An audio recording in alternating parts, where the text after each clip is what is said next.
Welcome, everybody, to a Friday Fireside Chat. It is Friday. It is June 23rd. My name is Rita McGrath. You probably knew that. A couple of just housekeeping notes before we get going for real in this program.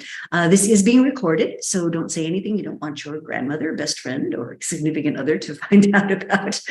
We do make the recordings available, and they'll be sort of 4 or 5 days after this live session. They'll be up on YouTube, together with all the other recordings of many Fireside Chats that we've done over the years, including my previous one with today's guest, Zeynep Ton, a dear friend, a professor at MIT, someone I've respected and admired for many, many years, someone we've tried to co-author with. We haven't made it happen yet. It will happen at one of these stages. And for today's purposes, the author of this terrific new book, The Case for Good Jobs, which basically makes the case that we think about jobs and we think about customer service and loyalty and the things that employees can do for us all wrong. So in the next hour or so, we'll be exploring what that looks like. So Zeynep, thank you so much for making the time to join.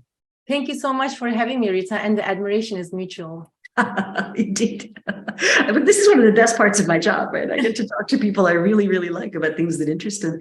So I thought before jumping into the current book, let's talk a little bit about your journey, because what fascinates me about this has now become something of your life's work, but it wasn't always that way. You started off doing solid research and came across some anomalies, which caused you to dig more deeply into this whole jobs question. Yes, and 25 years ago, I never thought jobs would be part of my, my journey, because, I studied industrial engineering, and then I was a doctoral student at Harvard Business School and studying operations management, specifically retail supply chains. And I joined a group of researchers doing a project called Rocket Science Retailing. And I love that. I didn't know that was what it was called. Yeah, the objective was to use data and smart algorithms to help retailers maximize profits. And, in our world of operations, managing product availability is all about planning, forecasting demand, optimizing inventory levels, assortment, etc.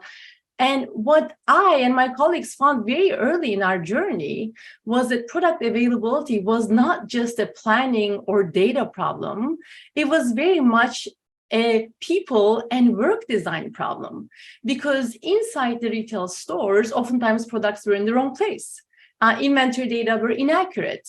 Promotions were not carried out. There were all sorts of inventory-related problems that cost companies tens of millions of dollars in lost sales, lost productivity, future merchandising decisions that were wrong as a result of inaccurate data. And of course, the question was, why do these problems happen all the time? And that's where I, as an operations management person, met the people side of operations, because every company that I analyzed and then I worked with during the last, many years, units that have more turnover have more problems. Units that are understaffed have more problems. Units that don't have enough training have more problems. And this is what led me to my, first book, and then my now second book, and also the work that I do with companies through nonprofit Good Jobs Institute. Well, what I think is so fascinating about that is you started off with the hard stuff, right? The logistics. And I recall one of, I think it was a passage in your first book when you talk about coming across this big revolution in operation science, which was this whole, what do they call them, workforce management systems, the ones that the scheduling management systems. But that ironically, when companies put these in, and the idea behind this is if you've got a heavy demand at 12 o'clock to 2 o'clock, you bring in more staff, and then those staff go away. And then if you got heavy demand at 8 o'clock to 9 o'clock, you bring in more people, and those people go away.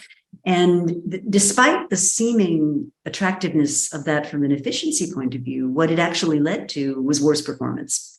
And when you dig into why, it's because it leads to unpredictable schedules. It leads to people not knowing what they're going to be called on in advance. It leads to short lead times for people being asked to turn up when maybe they have a commute of an hour and a half by bus, And I thought that was so interesting that this thing that was supposed to lead to better performance actually depressed it. And it was interesting, Rita, because when I started looking at companies from outside as a researcher, and I have a paper on understaffing, how, you think workload is this much and you staff your stores at this level. And of course, you're seeing people as a cost to be minimized. And that end up hurting, as you said, profits, because it causes so many different things. But as I started working with companies, I also started seeing how much of a disconnect there is between what the system thinks the workload is versus what the workload actually is on the units. We work with so many companies where the managers would say, hey, we try to schedule our employees very well. We try to give them enough time to be able to do their jobs. But what they don't take into account is during the last couple of weeks, there have been so many new pilots that were run at the stores. They don't realize that there are all these different requests from HR, logistics, finance, asset control that came in oftentimes at different times and oftentimes at the same time or none at all. So super unpredictability in workloads. What they don't take into account was, merchandising changed their mind, or the truck that was supposed to come to the store on a Monday came on a Tuesday. So all this stuff is not incorporated into those workload management software, what the number is. And of course, it's the output is only as good as the accuracy of that number there. And then the result is chaos for employees. Their lives are disrupted, for operations and for customers. And we've all had that experience. You go into a store and things aren't in the right place. Nobody can help you. You don't know where you are. It's a really bad experience. And so you end up, shutting up shop and walking away. So let's, and then we'll see where we want to take it. But there's a couple of things I really want to make sure that our listeners understand. And the first one is, at a decision-making managerial 30,000 foot level, we actually have absolutely no concept of how many bad jobs are out there and what the consequences are for the people that have them. So maybe just give us some of the background on just the lay of the land. Yeah, and I will start by saying, when we think about what is a good job, we also have a misunderstanding of what a good job is. And, what is a good job? To start with, let's start with that definition and we'll get at, the numbers. At a minimum level, people have to be treated like a human being with respect, as opposed to a pair of hands, right? And in a good job, you need to be able to make enough money so that, you can take control over your life. And so many workers in the United States, outside the United States, end up making too little to make ends meet. And there's tremendous lack of awareness in companies in terms of how many people don't make enough money to make ends meet. And when workers don't make enough and they have multiple jobs, they are constantly, shuffling different jobs. They can't sleep. There's constant stressing about, do I pay for this or do I pay for that? How do I put food on the table? Everything else that you do then as a company, the belonging programs, the, well-intentioned recognition programs, pizza parties, they're just free ski slope admissions. I love that one. Free ski slope admissions. I mean, that was incredible. It was at a senior living organization we work with. These were workers who were making minimum wage, working multiple jobs, and executives, when they were deciding about what benefits to offer, they talked about offering discounts on ski lifts. And so that's the type of disconnect that we have. And I think, then when pay is low, workers end up in a vicious cycle of poverty, and it hurts their physical health, it hurts their mental health, it hurts their cognitive functioning, and they end up not being able to perform well on the job. So we don't talk about pay as much when we talk about what is a good job, because those of us who make more than enough pay underestimate the impact of pay on workers' well-being and their ability to a good job. And I think we don't talk about pay as much because executives think in certain industries that higher pay is just unaffordable for them. But when pay is missing, of course, high pay alone doesn't make a job a good job, but the absence of pay guarantees a bad job, and it guarantees turnover. And when turnover is high, then companies end up designing a system that ensures that they treat workers as a pair of hands, not human beings who can make decisions, who can improve performance. So pay is a huge part of what makes a good job, a good job. And just some statistics, in the United States before COVID, Brookings Institute found that 53 million Americans, that's 44% of the workforce, worked in low-wage jobs where the median pay was $17,950. How much? Think $17,950. So think about, and pay is a two-pronged problem. There's the hourly wage and there's a number of hours. And in so many service jobs, people don't get to work, even full-timers, 40 hours a week, every single week. Mhm. Mhm. Well, and I think that's almost a hidden, I don't know, a hidden issue, right? That we have laws that sort of say, oh, if you have people that work more than, I'll make it up, 35 hours a week, they have to have the following benefits. And so you have all these people working exactly 34.5 hours a week, and there's some countries where this happens too, where, they'll have, like, what they do is they create a company. And if you have up to 50 people, you have to have such, and then if you get more than 50 people, you have to do Y. And you see these step change effects of the size of companies. So I think a lot of times our regulatory regime creates these unintended consequences.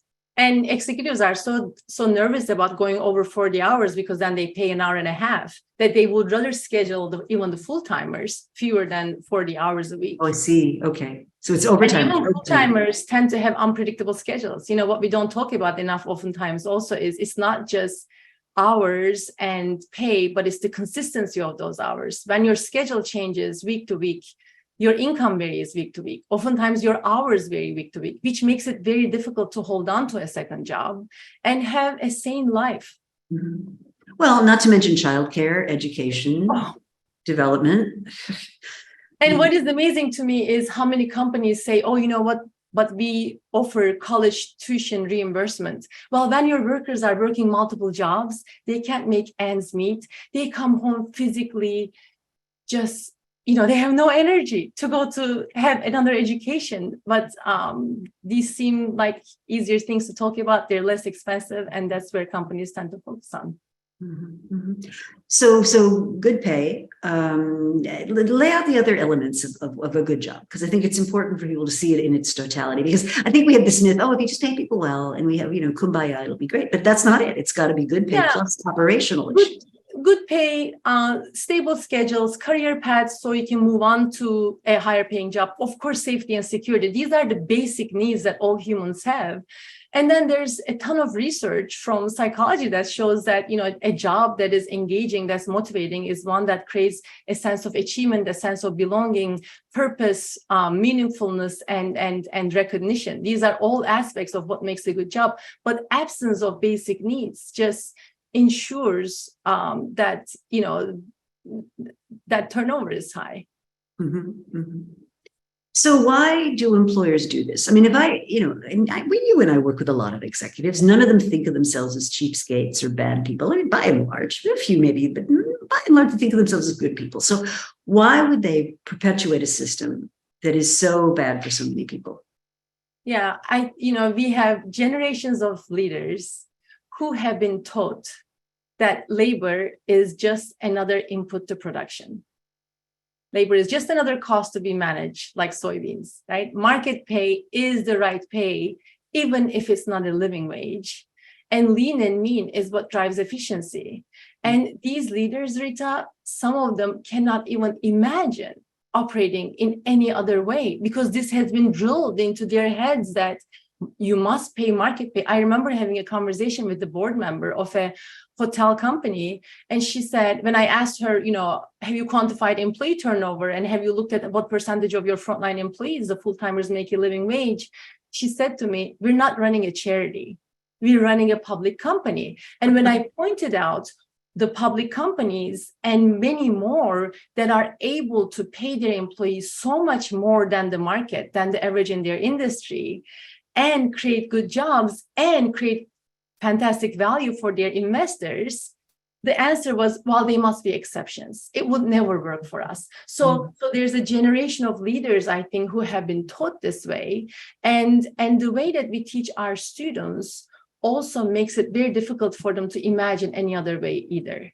I'll give you an example. So first, let me just say, higher pay alone is not enough, right? When to be able to create high performance, what does it take to have a winning team? I wrote this book, The Good Job Strategy, and it's not about higher pay. It's about winning, right? Winning with your customers. What does it take to win? You need to have a strong team. So you invest in people, in terms of pay, benefits, all that stuff, but you also design their work so that they're set up for success. You design their work for high productivity, high contribution, and that's the combination of operational choices that increase productivity and contribution and investment in people is what I call the good job strategy. But this is a system. It's a system that works together. But oftentimes the way that academia has been going in the research streams and the way that we teach our students, especially using analytics and numbers to make decisions, is let's identify cause and effect relationships in isolation as rigorously as possible. So I have seen so many companies that had said, hey, we've increased our staffing levels before, it didn't improve performance. We increased our pay before, it didn't reduce turnover. We empowered our employees before, but it didn't improve performance. These are all the things that all the conclusions they arrived at using rigorous analysis. But the thing is, of course, pay alone doesn't reduce turnover. Of course, you can empower alone. So that siloed decision-making, oftentimes looking at the past, prevents leaders from imagining what the future might be. One of the companies that adopted the good job strategy recently is Sam's Club. It's a $60 billion retailer. John Furner, their CEO at the time, when he said that he wanted to raise pay, and he was thinking about raising pay $5 to $7 an hour from a basis of $15 an hour, HR said, don't raise pay. Last time we raised pay, it didn't reduce turnover. Finance said, it's not in the budget. And then he said, thank you so much. But, for us to be able to win with our customers, we have to execute well. For us to be able to execute well, we can't have high turnover. For us to be able to reduce turnover, we have to pay people more. Like logic, very logical, right? But that logic that seems so obvious is oftentimes not followed because, we fall into what the data say. Mm-hmm. Well, and, we run into this trouble that the data are very skewed towards what you can measure. And the consequences of offering good jobs are sometimes downstream outcomes of decisions that you make earlier. I mean, I talk a lot about leading indicators, and a lot of the data that we gather to draw conclusions from are all lagging indicators. They're information about stuff you can't fix. The other thing that I think is very poignant about your work is if you think of people as units of revenue generation rather than units of cost, you look at them completely differently. And I mean, this is an old example now, but you had in a case of the IKEA store that does the closets. Do you remember that? And they couldn't sell these closet inserts in IKEA. They couldn't make it work until they finally put a couple of people in that store who said, oh, let me show you how to measure the thing. And you want to store hats, this is what you need. You want to store jeans, this is what you need. And all of a sudden sales skyrocketed because now the customers knew what they wanted. And they had confidence that they were buying the right thing. You're exactly right. How you view people, whether you view them as a cost to be minimized or as drivers of profit, makes a huge difference. And how much you trust people makes a huge difference too. Because in these low pay, high turnover environments, leaders see employees who are not showing up on time. They have attendance problems because of whatever else is happening in their life. They can't focus on the job. They make mistakes. They don't serve the customer well. And they conclude that those frontline employees can't be trusted to make decisions. They can't be empowered. And if in return, they end up designing a system that, that's totally command and control, that doesn't empower people.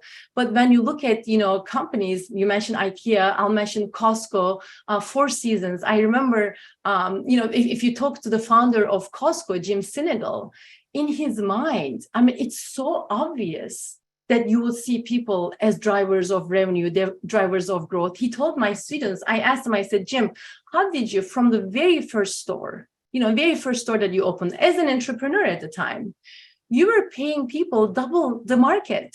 Like what made you believe that, and you were offering the lowest prices to customers, right? What made you believe that this would work?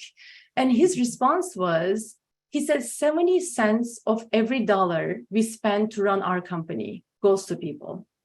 This tells you pretty significantly how important people are. If you don't manage that well, you're going to end up screwing up your company pretty badly. And in the last 20 years, I just saw the million ways in which companies are screwed because they're not, because they go cheap on their most important input. When we work with companies, we work with them to quantify as much as possible all the costs associated with their status quo. Because, many leaders believe that higher pay is not affordable, it's very expensive. But when they leave our 2-day workshop, they realize that low pay is actually a lot more expensive. And what is the cost of low pay? One of the costs is turnover, employee turnover. It's some companies, they change their roster, the complete roster every year, 100% turnover. We've observed turnover 40% to 300% in various organizations. And just the direct turnover cost alone, right? Recruiting, hiring, onboarding, time to full productivity, those costs alone can be 10 to 45% of payroll. But those direct turnover costs are small compared to all the operational execution costs that I have seen earlier in my research: lost sales, waste, shrink, low productivity. And those costs are small compared to the competitive costs. If you don't have a winning team that's set up to succeed, how can you create great service to your customers? Right? How can you? It's just for these leaders, Rita, though, it's so obvious that, of course, you invest in your employees, of course, because they're the ones who are meeting the customers. Sorry, that was a very long answer to, I don't know. I think it's now. No, I think the lack of awareness of how bad jobs are. And I think also, back to my well-intentioned executives, they've got no personal experience of this. No. They don't come home at the end of a week worried about how can they afford something important over the weekend. That's just not the life that they live. So it's very hard for them to really understand it. And do you have any suggestions for how they might, I have a bunch of obvious ones, but are there techniques you've found particularly useful in getting people to wake up and realize what's right under their noses?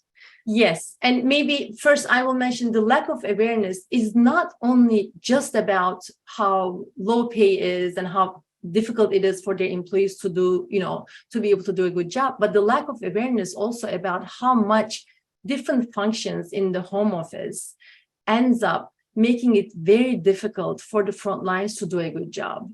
Because of uncoordinated requests, because of silos making decisions, focusing on their own metrics, right? Transportation, thinking about how do I minimize transportation costs, and not thinking that, well, if I rechange the delivery to the stores because it reduces my transportation costs, it hurts employees' schedules. So there's lack of awareness about how the front, home office functions, how their decisions affect the front lines and their ability to do a good job. So what's the cure? I wish there was a cure. For the pay stuff, one is look at the data. Right? Calculate every company we work with. We have them look at what percentage of their frontline employees, full-timers, not part-timers, but full-timers, are able to make a living wage in their own county. And MIT has a great living wage calculator that can be used for this. And it's eye-opening for these executives. I remember at PayPal, when they found out that 2/3 of their employees ran out of money paycheck to paycheck, it was eye-opening. So use data to understand that part. But for the others, go to the front lines, spend time in the front lines. We just finished a workshop with a retail chain. And at the end of the workshop, one of the executives stood up, and he was all very positive in the beginning. And he said, I'm very upset because I had no idea what was happening in our front lines.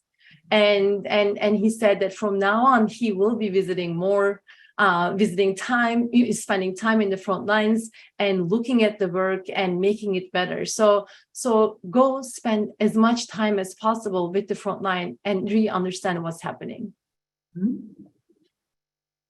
So one of the questions one of our Frank Kalberg wants to know is why are the wages people earn in some large companies very different for the same kind of work? Do you have a thought on that? Not really. I'm not sure. I mean, there are sometimes cost of living differences across different places. So companies might offer different pay in different parts of the United States. But I haven't looked into either gender gaps or those types of issues in larger. Yeah, I mean, Frank, what I can tell you from the research I've done is a lot of it has to do with path-dependent accumulation of pay.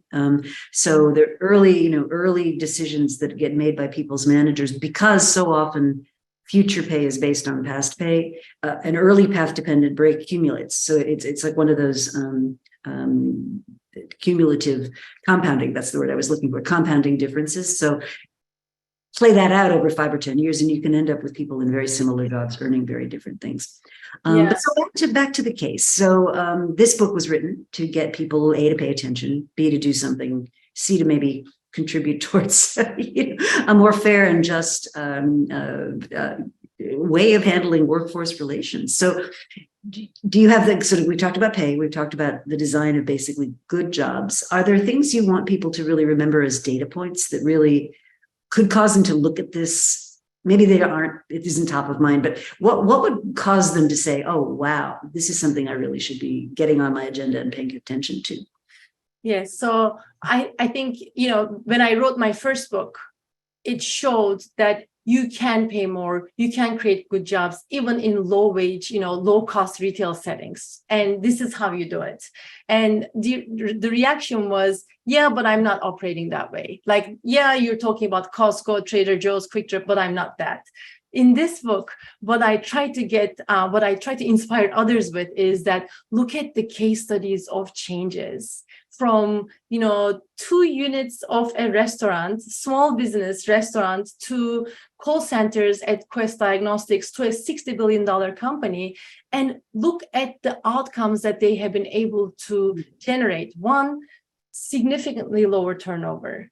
I mean, from 25% at Sam's Club within 2 years, 25% reduction in employee turnover, to cutting it by more than half at Quest Diagnostics call centers in 18 months. So you can reduce turnover levels dramatically within a not 10-year horizon, but within a 2-year, 18-month horizon, or in the case of Mudbay, another company, 3-year horizon. So lower turnover, much higher labor productivity. I'll give you an example from Sam's Club. One of their executives did a fantastic interview with Steve Prokesh at Harvard Business Review in the previous HBR issue. And he said, before we adopted this system, when we looked historically at how much we can raise efficiency, it was 1 to 2%. That was even good enough. We've increased efficiency 20% during the last 3 years. So it's a step change in performance. It's not, just a little bit incremental improvement.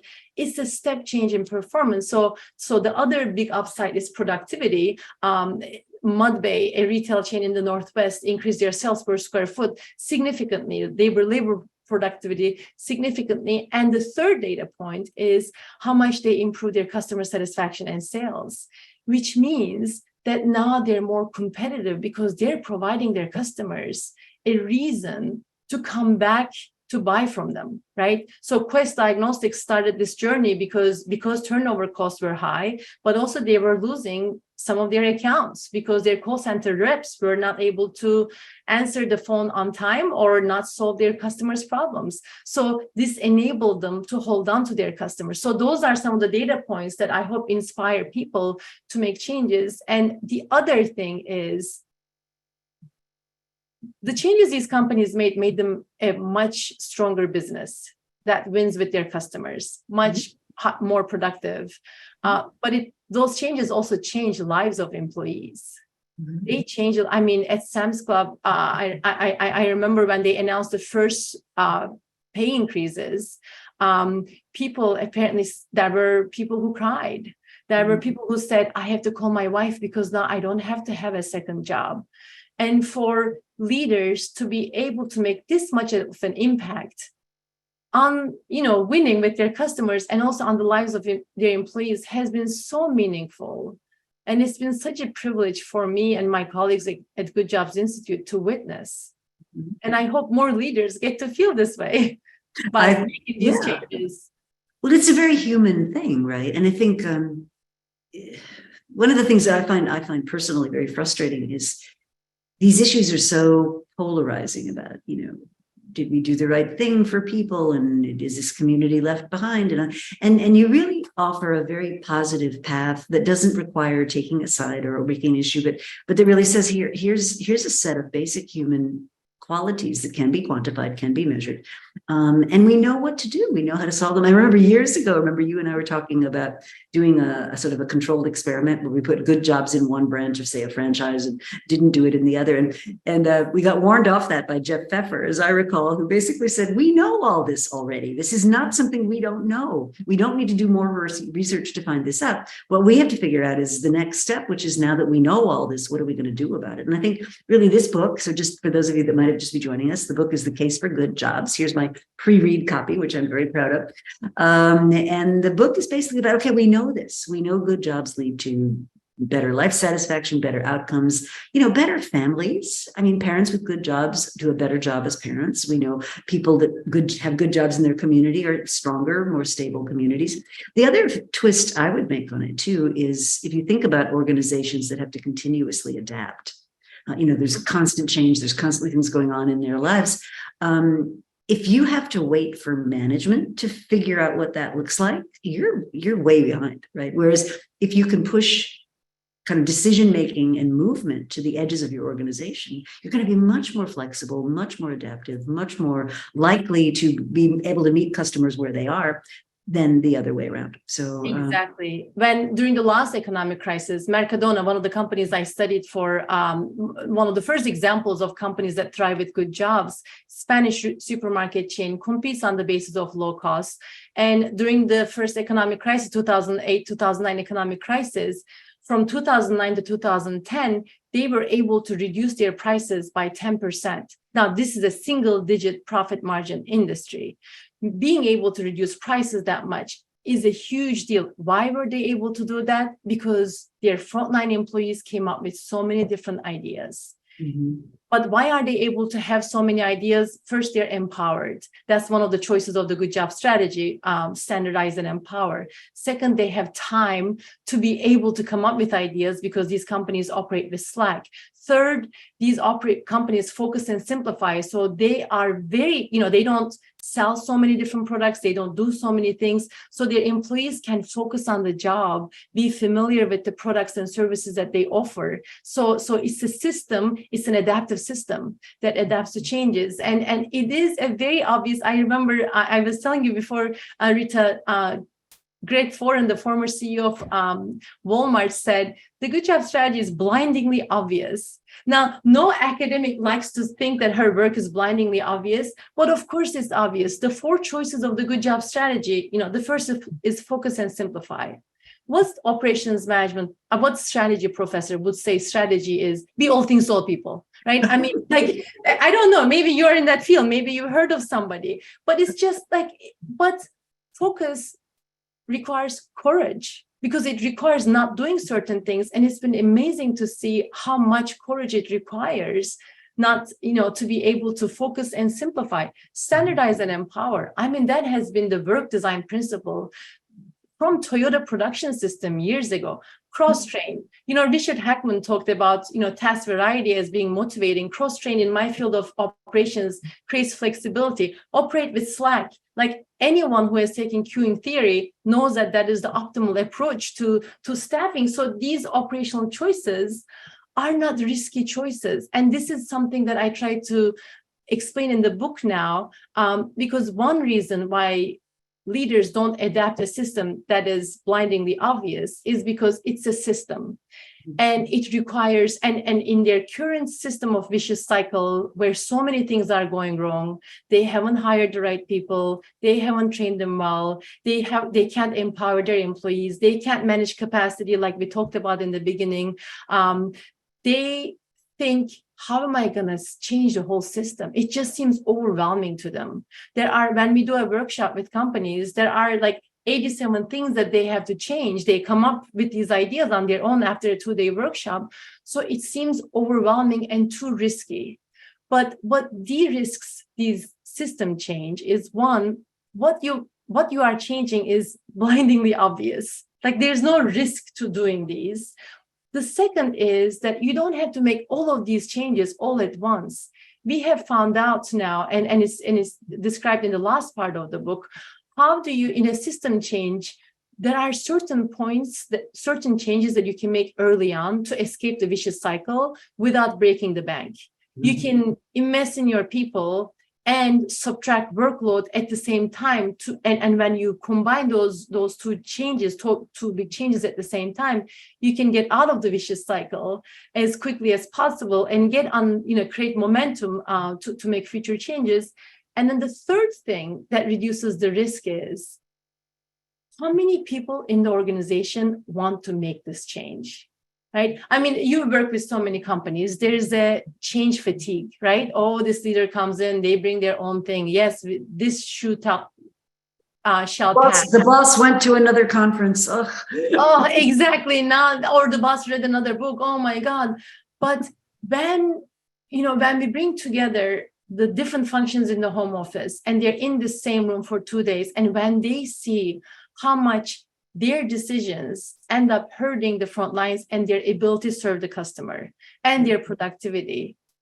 Once they become aware and once they see it, they can't unsee those things.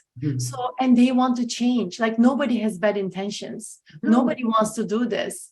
And that's what gives me, that's why I'm very optimistic that as we show more examples of system change being possible, will encourage more leaders to take this path and make a change for their companies. And it's good for, the icing on the cake is it's good for our society, as you said. Absolutely.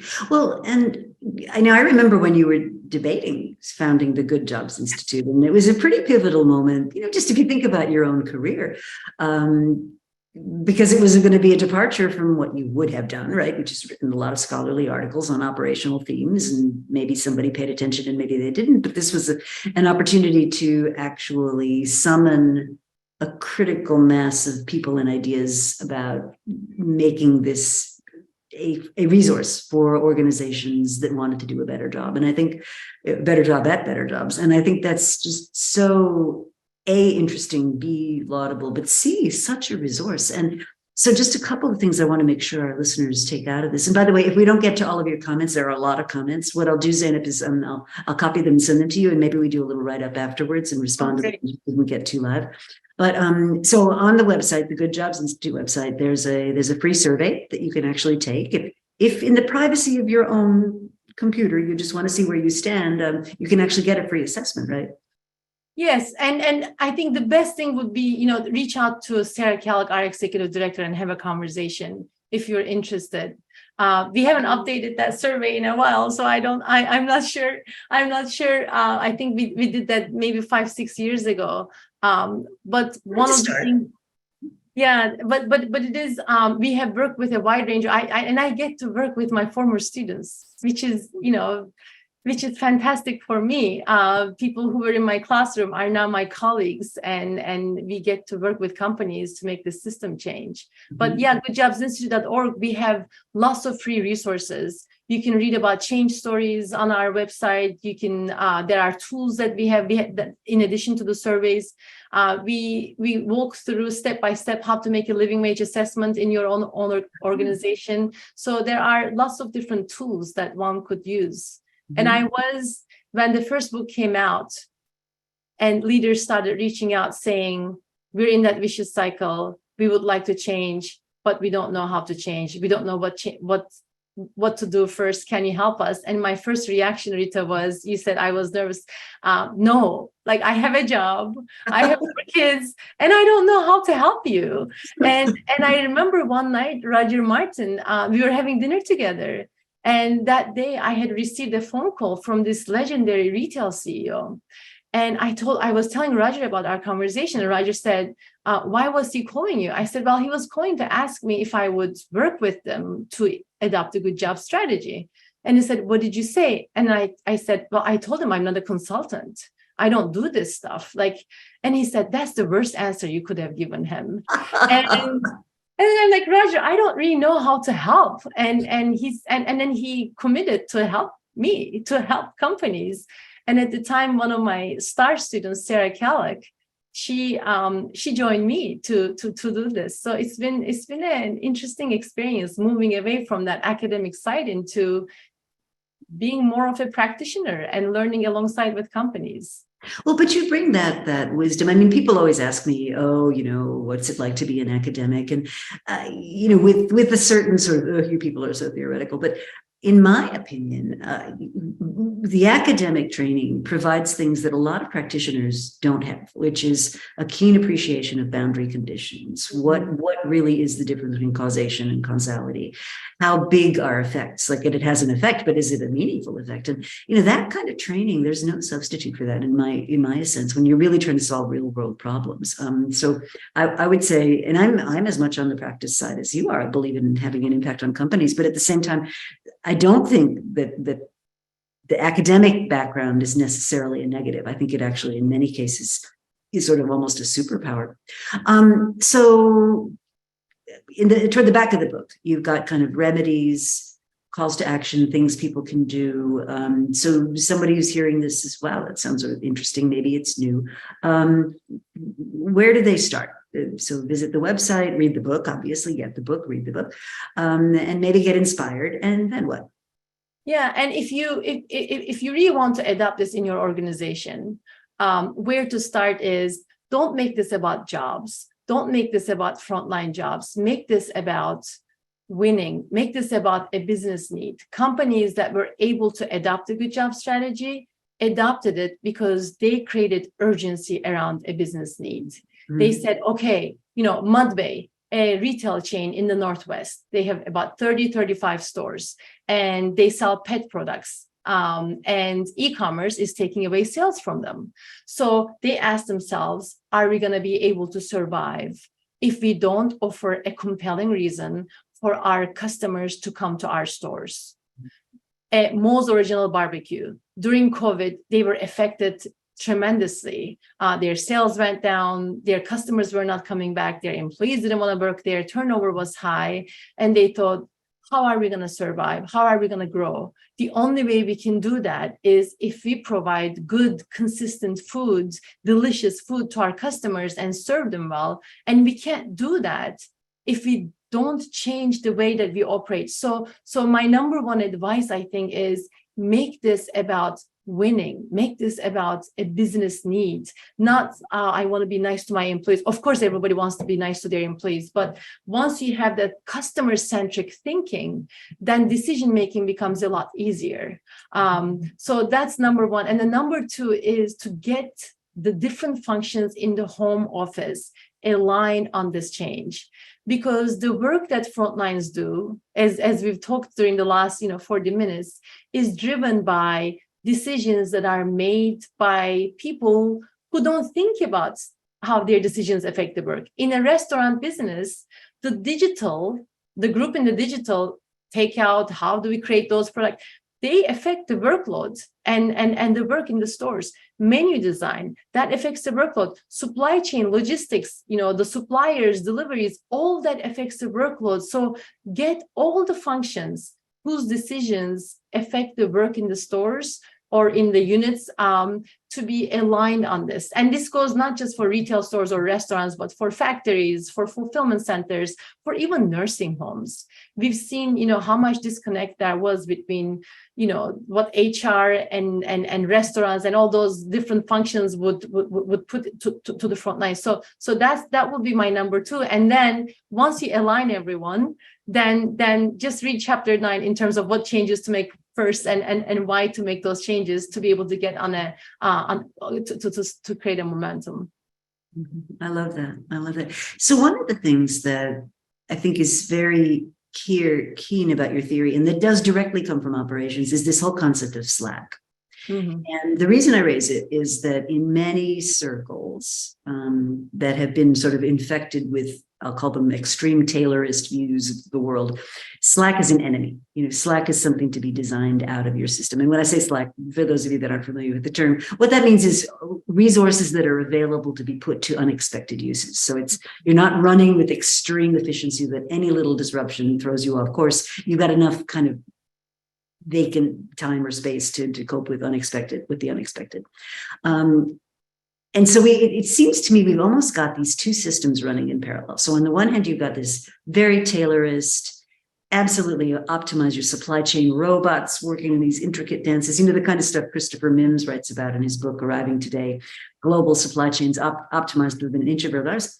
And I think one of the things we learned in the pandemic and in the subsequent supply chain disruptions that followed and the sort of breakdown of global connections that we're still experiencing is that lack of slack at a certain point is actually quite dangerous. That you need degrees of freedom. You need wiggle room for the unexpected. And as more things become unexpected, we need to have a little more slack. And we've known about innovation for years. Innovation cannot thrive if you're optimized. It just doesn't. You need slack. You need time for people to think about stuff. You need time for tinkering that isn't necessarily immediately job related. And we know all this. And again, this is back to from where I'm coming from. When I say this is blindingly obvious. And yet, when you look at how day-to-day decisions get made, the slack gets squeezed out of the system and people feel that they don't have the agency to make decisions that everybody knows would be in the customer's best interest, right? So how do you respond when people push back on this idea of maybe optimizing is not the best path to a good outcome? And if you are truly optimizing, you would operate with Slack. I mean, we teach our students capacity management and queuing theory. In the queuing theory, what you learn is that operating with nearly 100% capacity utilization is a really, really bad idea because the queue length increases exponentially. I mean, it's just that's what we teach our students.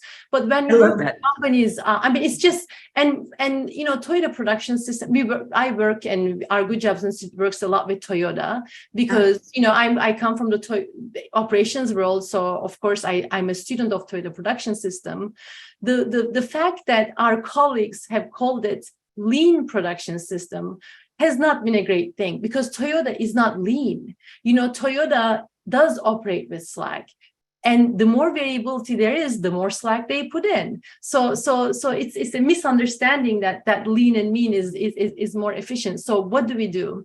Well, one of the things we have found out, Rita, working with companies is if you have a system that has so much variability, so employee turnover is high, there are attendance problems, people have not been trained, you haven't hired the right people, there's a lot of variability on your supply side, there's a lot of variability on the work and workload side. We encourage companies to add slack by taking out workloads and by improving the skill levels and the attendance and turnover of their employees. So that's how we create slack in the beginning, because adding more hours in an unstable system is really expensive. So the first thing on the Good Jobs journey is not to add more hours, but to say, what are all the non-value added activities we're asking our frontlines to do? Where can we subtract workloads? What are we offering to our customers? Because our financial way of operations meant that we added anything that increases sales without thinking about what our customer value proposition is and sticking true to our customer value proposition. So we first work with companies to take out as much as possible, and that's how you create that slack in the system. And without the slack, people make more mistakes, right? There are customer service problems, lost sales, burnout. We work with companies where frontline managers asked to be demoted because of burnout. And because it was just, they had anxiety disorders. It was just too much for them. So without slack, so many things do fall apart. Mm-hmm. I love that perspective. And I like the idea that it also comes from, it's almost like an engineering thing, right? Yes. Perfect sense. And yet when we put these concepts into the hands of managers, so often they make just the wrong decisions. Because if your mindset is people are a cost to be minimized, you just try to minimize. That's how we train. Again, that's where just yesterday, the day before yesterday in that workshop, I put the normal curve and I said, this is the workload. And let's say on average, the workload is 100 units of labor. How many units of labor would you staff your unit with? And many people said, we will staff with 100. And but then 50% of the time, you're going to be understaffed. Right. So, but if we think that the cost of, the immediate cost is so much more important than all the understaffing costs, then of course, we move towards understaffing and not having slack in the system. That's interesting. So do you think some of these new technologies, I'm thinking of, collaboration technologies, things that allow remote workers to connect. Do you think those are contributive to potentially building more good jobs?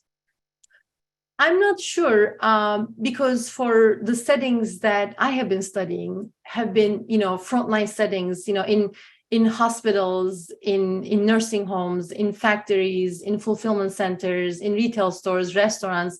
You can't do the work remotely. Right. So for those types of jobs, there's little effect, but for other types of jobs, I mean, it seems like a lot of people want to have hybrid work, and that also shows us, cost of living is very expensive in so many places, so people can't afford to live where they work, which means they live far away, which means that they don't want to take that long transportation to come to work. I mean, this is also giving us some insights into like the day-to-day lives of not just the frontline workers, but for other workers as well.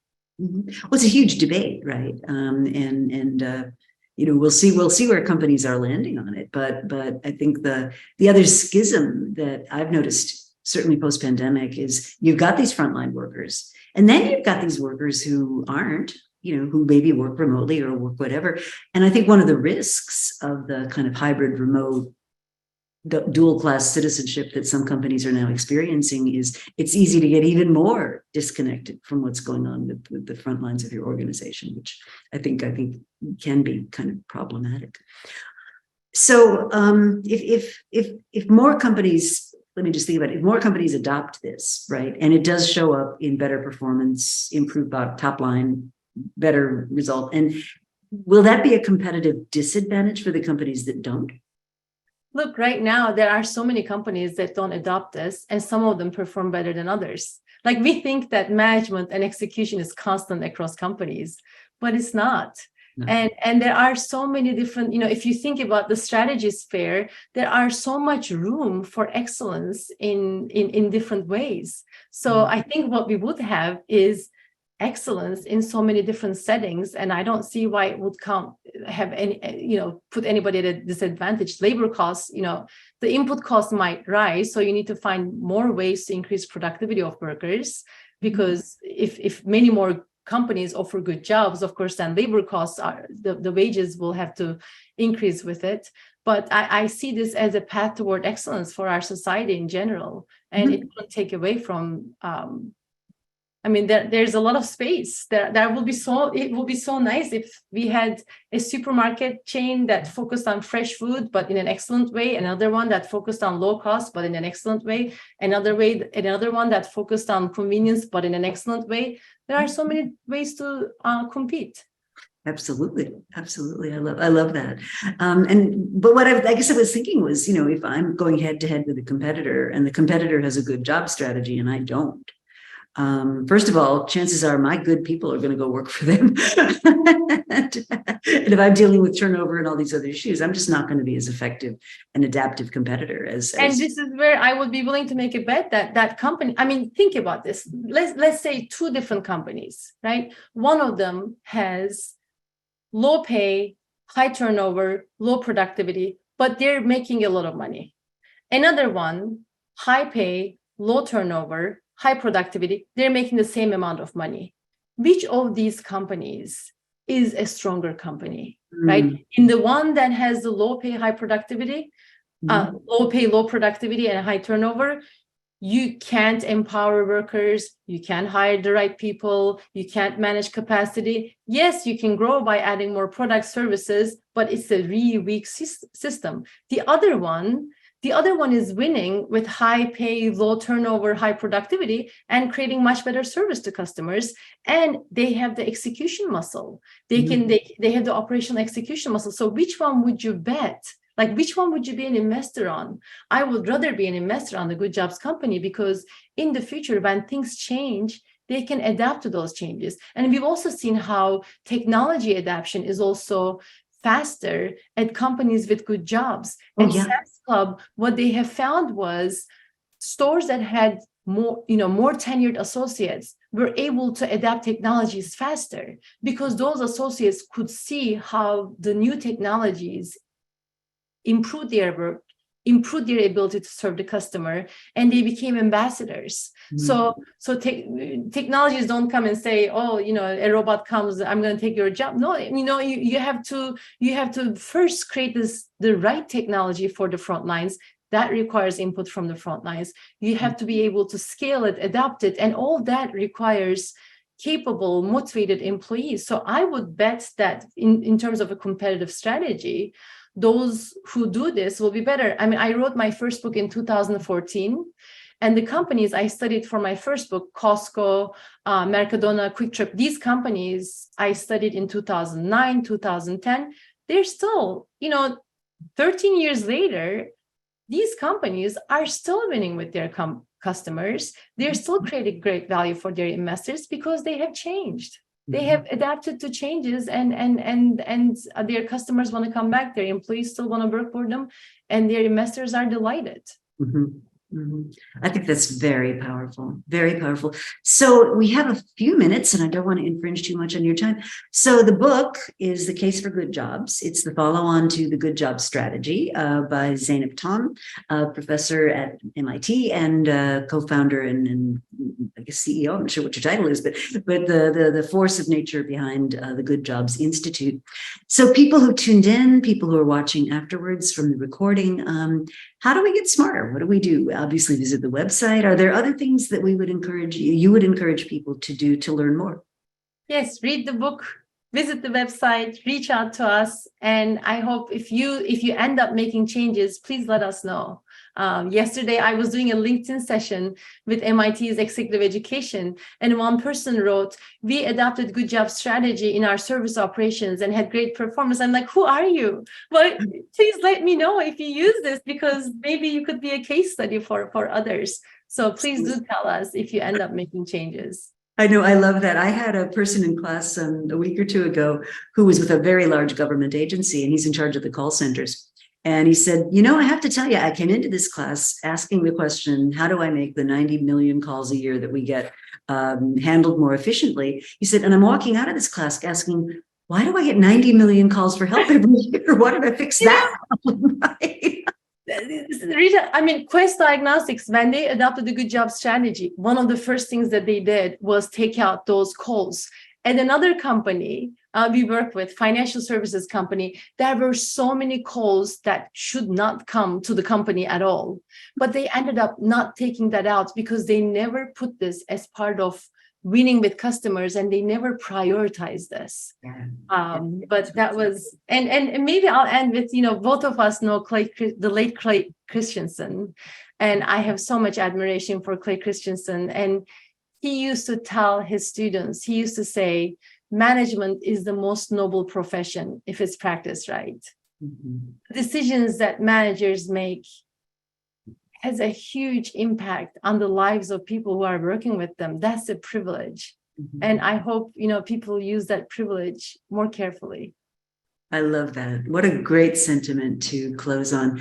So Zeynep Ton, thank you so much for your time. I'm really looking forward to maybe getting that joint project underway at some stage. We've got this book behind you. And for all of you listening, have a wonderful weekend. Thank you for dropping in. We will follow up on the chat, and best of luck with putting the Good Job Strategy to work wherever you are. Thank you so much, Rita. Thank you so much for having me. Thanks, everyone. Bye.